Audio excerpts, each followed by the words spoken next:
బుల్లితెరపై anchor Lasya రవిల జోడీ చూడమచ్చటగా ఉంటుంది. అందుకే వీరి కాంబినేషన్లో వచ్చిన ప్రోగ్రామ్స్ కూడా సూపర్ హిట్ అయ్యాయి. ఇక కొన్ని రోజులకు మాత్రం సడన్గా మాయమైపోయింది యాంకర్. దీంతో అప్పట్లో లాస్య గురించి పలు రూమర్స్ కూడా సోషల్ మీడియాలో చక్కర్లు కొట్టాయి.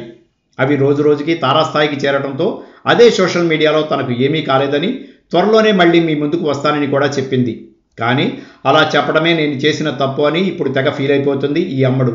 రీసెంట్గా తనకు కాబోయే భర్త మంజునాథ్తో కలిసి ఇచ్చిన ఒక ఇంటర్వ్యూకి హాజరైంది.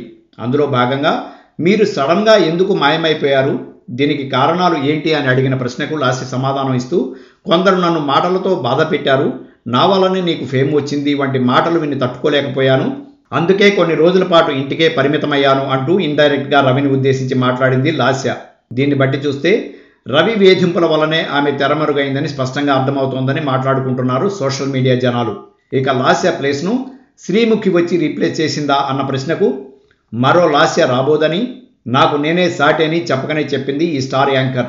వీటితో పాటు తనకు ఎంగేజ్మెంట్ అయినా సరే ఒక పెళ్ళైన సెలబ్రిటీ తనను పెళ్లి చేసుకోవాలని ఉందంటూ ప్రపోజ్ చేయడం షాక్కు గురయ్యానని చెప్పింది లాస్య.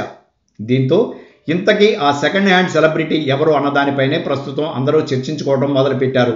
ఆ వ్యక్తి ఎవరు అనేది మాత్రం లాస్య చెబితే కానీ మనకు తెలియదు.